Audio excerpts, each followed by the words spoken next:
tout le monde, aujourd'hui je vais vous parler de la bronchiolite. La bronchiolite, on est en pleine épidémie comme vous le savez, et donc la bronchiolite, qu'est-ce que c'est? C'est une infection virale qui est aiguë et qui est contagieuse et qui touche les bronchioles des nourrissons. Les bronchioles, c'est ce qu'on a tout à la fin des bronches, donc c'est les petites alvéoles là qui permettent les échanges de sang du bébé, enfin ou de l'adulte. Alors, le virus qui est responsable de la bronchiolite, c'est le VRS dans 80% des cas. On a d'autres virus, mais moins importants. Donc, dans la plupart des cas, c'est le VRS. On peut diagnostiquer de façon sûre une bronchiolite avec un test salivaire, mais qui est très peu pratiqué. Donc, en général, avec les symptômes que le bébé a, on va vous dire c'est une bronchiolite, mais pour en être sûr, il faudrait faire le test salivaire. Alors, il faut savoir que le virus, il est présent dans la salive ainsi que dans les sécrétions du nez. Donc, c'est pour ça qu'on vous explique que la transmission de la bronchiolite se fait soit de personne à personne, soit indirectement avec les mains et les objets. Donc, de personne à personne, je fais des bisous à mon bébé, je suis enrhumée. Hop, et ben, il peut attraper le petit virus du rhume que moi j'ai. Et donc, lui du coup, ça peut après se transformer en bronchiolite. Pareil, je me mouche, hop, je ne me lave pas les mains. Hop, après, je viens, je lui fais des caresses. Ah ben, bing, le virus que moi j'ai sur les mains, et ben, bing, et ben, il va l'attraper lui de façon indirecte. Pareil. Un objet, j'ai éternué sur un objet, et bien pareil, mon objet peut être souillé, lui il le prend, il le met à la bouche, hop, bing, le virus. Donc c'est pour ça qu'on peut avoir une transmission qui est relativement rapide de personne à personne. Alors, les symptômes. Donc déjà, notre bébé, comme je vous l'ai expliqué, eh bien, il va commencer par un rhume, notre petit chou. Il va commencer par un rhume ou une rhinopharyngite. Et puis là, tout va devenir sèche. Il va commencer à avoir une respiration qui devient rapide, qui devient sifflante. Il peut avoir de la fièvre ou ne peut ne pas en avoir, ça c'est pas une règle d'or. C'est impressionnant, mais il faut savoir que c'est une maladie qui est bénigne dans beaucoup de cas et qu'elle se guérit de façon naturelle en 8 à 10 jours. En fait, il faut aussi savoir que 30% des bébés de moins de 2 ans vont quand même avoir une bronchiolite. Donc c'est quand même une énorme partie de notre population de bébés, mais que seulement 2% de ces bébés vont terminer en hospitalisation. Donc en fait, c'est vraiment infime. Maintenant, c'est vrai que c'est très impressionnant et c'est très anxiogène pour les parents, surtout pour les parents qui ont un premier bébé. Donc, il faut déjà se dire qu'on a des symptômes qui peuvent nous dire « Ah, bon, alors on a une bronchiolite, ok, bon, ça se passe plutôt pas trop mal, mais là, ah, je sens qu'on a fait un virage, ça se passe plus trop bien. » Alors, qu'est-ce qui peut nous mettre la puce à l'oreille comme quoi notre bronchiolite est en train de virer en une forme d'urgence? Alors déjà, le bébé s'alimente beaucoup moins. Soit ne s'alimente pas, soit s'alimente beaucoup moins. Moins que la moitié de son biberon. Un bébé ne peut pas perdre plus d'un pourcentage de son poids, sinon c'est dangereux.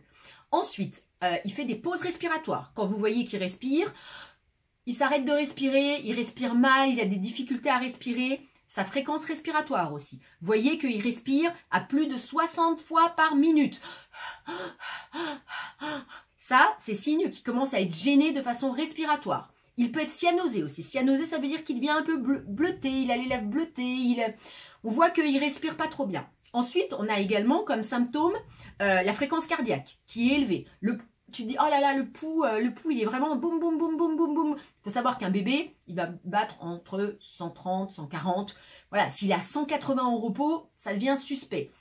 Ensuite, on a aussi le comportement. Voilà, mon bébé, il est apathique, j'arrive pas bien à le réveiller, il est vraiment mou. Ça aussi, ça peut être le signe qu'en fait, il manque d'oxygène. Et donc, du coup, sa saturation en oxygène n'est pas bonne. Il faut savoir qu'une saturation en oxygène pour un bébé doit être au-dessus de 93-94. Sinon, en général, c'est un bébé qui doit aller à l'hôpital. Voilà. Donc du coup, ensuite, un symptôme qui peut aussi nous alerter en priorité, c'est le ballonnement. Donc l'enfant va commencer à ballonner du ventre et va commencer à avoir ce qu'on appelle un tirage costal. C'est-à-dire que entre les côtes, vous allez voir que la peau fait comme rentrer. Donc je vous mettrai des vidéos, je vais vous mettre là des vidéos de tirage costal. Et donc voilà, l'enfant va avoir un ballonnement et va creuser au niveau ici de ses côtes et entre les côtes. Et vous pouvez voir aussi que ici au niveau de son cou, il va tirer là, comme ça, quand il respire. Parce qu'en fait, il va utiliser ses muscles accessoires et plus que son muscle principal. Et donc, du coup, il va essayer de tirer par tous les autres muscles pour respirer. Et donc, ça, c'est ce qu'on appelle un enfant qui fait une détresse respiratoire et qui commence à utiliser tous les autres muscles pour respirer. Donc, avec ballonnement, avec tirage costal. Voilà. De la bronchiolite, en général, sont des complications assez qui sont liées aussi à son rhume. Donc, on a des otites.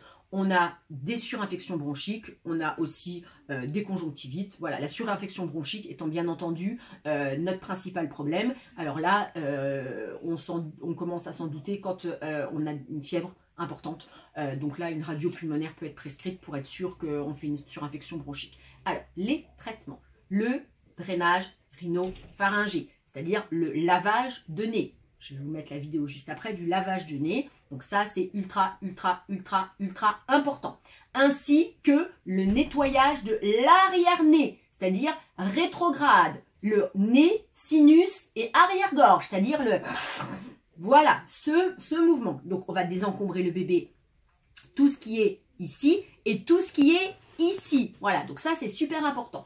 La kiné est aussi un des traitements. Elle va permettre d'évacuer les sécrétions et de désencombrer les voies aériennes supérieures, moyennes et inférieures. Voilà, donc on va donc désencombrer le bébé au niveau de ses bronches et au niveau de sa sphère ORL. Et on va aussi faire, pendant la séance de kiné, du reniflement pour justement désencombrer tout ça, ainsi que des techniques de flux expiratoire. Donc maintenant, la kiné respiratoire, ce n'est plus du clapping comme on voyait avant, c'est des techniques de flux expiratoire où en fait on oblige l'enfant à souffler tout son air afin de drainer toutes les sécrétions de bas en haut. Voilà. Alors, les gestes qui sont préconisés lorsque votre enfant a une bronchiolite. Déjà, on ne se panique pas. Sauf bien entendu dans les cas d'urgence dont je vous ai parlé. Sinon, on ne panique pas. Donc déjà, on lave le nez 5 à 6 fois par jour. Ça, c'est très important. Même s'il faut le faire un peu plus, vous le faites un peu plus. On fractionne les repas. Forcément, vu que l'enfant avale ses glaires, il a moins de place dans son estomac. Si vous lui donnez autant à manger, bah, il va avoir tendance à vomir. Et donc ça, c'est pas nécessaire. Donc on fractionne les repas. On se lave, pitié, les mains. Forcément que si vous commencez à ne pas vous laver les mains, tous les microbes traînent et vous risquez de le contaminer encore plus. On garde une température de chambre qui est de 18-19 degrés. Ça, c'est important. On aère les chambres. On humidifie l'air ambiant. Il ne faut pas qu'il fasse trop sec dans les chambres. Donc, soit avec un humidificateur que vous nettoyez bien correctement tous les soirs, soit carrément avec du linge humide dans la chambre, des bols d'eau sur les radiateurs. L'humidification est très importante parce que ça va permettre de liquéfier les sécrétions qui parfois sont épaisses. Et bien entendu, on évite les papis-mamies, les parents qui ont le rhume. Et ben voilà, vous faites des petits bisous aux pieds, des petits bisous au ventre, mais on évite absolument voilà, de faire des gros bisous et des gros câlins à son bébé parce que sinon vous allez encore plus le contaminer. Voilà. Donc là, je vous mets les vidéos du nettoyage de nez, du désencombrement rhinopharyngé derrière, et je vais vous mettre aussi la vidéo de tout ce qui est utilisation du baby à l'air, parce que la plupart des enfants qui ont une bronchiolite vont avoir comme traitement la ventoline, peut-être le flexotide s'ils sont devenus quand même relativement chroniques, et donc du coup je vais vous montrer comment administrer tous ces traitements. Voilà.